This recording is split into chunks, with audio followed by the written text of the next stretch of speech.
Joining us via Skype from Sokoto State to talk on possible solutions to security challenges across states is the former Assistant Inspector General of Police, Mr. Tabari Mohammed.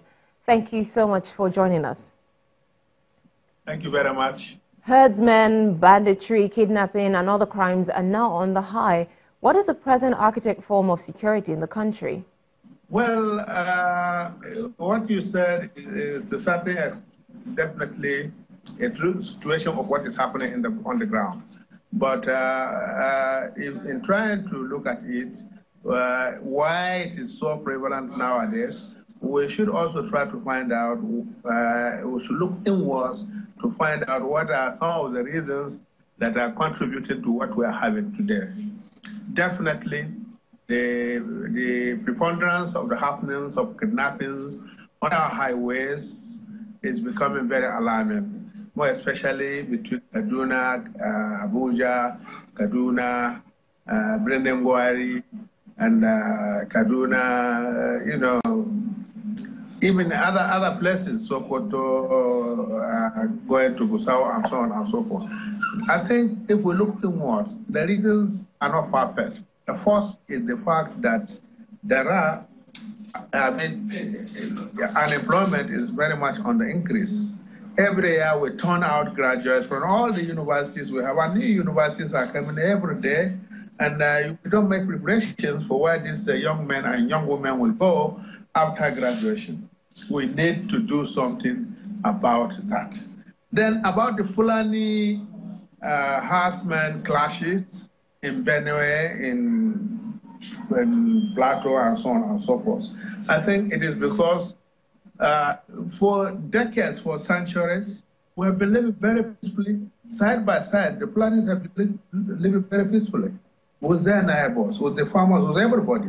Why all of a sudden that this change? Reasons are not far-fetched. One, in those days, we used to have, in each town, we used to have established well-defined cattle, well-defined places where the Fulanis can go to water their cattle during rainy season so that they don't have to cause mischief as they are moving towards where they will go and water their cattle. In fact, in every village, there used to be a grazing reserve where these Fulanis can, during dry season, carry their cattle, and graze them without necessarily causing any mischief to anybody. But nowadays, all those places have been encroached up. The cattle roads were approached with farmlands. The mashayas where they used to go and water their cattle annually have vanished. They're no longer there. So you find that there's no harmonious relationship between them and their neighbor. And you find also that we have forgotten the fact that in as much as we need foodstuff to exist to make, we also need cattle, meat, so that we need the two are equally important. So find a solution to this problem. I think the best thing to do is go back to the round table, bring in the Fulani community leaders, bring in the cattle rearers community leaders, bring in whoever is a stakeholder in this problem, and try to sit on a round table and find solutions for them.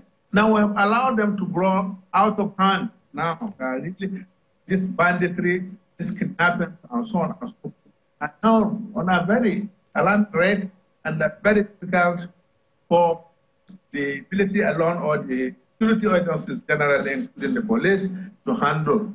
So what do we do in order to find a solution? One, as far as I'm going to take them one by one.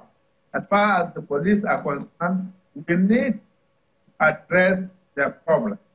Problems to do with giving them the right type of equipment with which to face this funding. One, it's not enough for you to provide 1,000 hillock vans that are not armored. Sometimes you put the policemen, they go inside the bush, and before all of them are fit. There's something with military. Security is a very expensive business that need for the government to provide provide armored vehicles, APC, water cannons, all these things, and even smoke pistols. All these things are very, very important. All right, Mr. Mohammed. Thank you very much, Mr. Mohammed, for joining us on the program, former Assistant Inspector General of Police. Thank you very much. Thank you.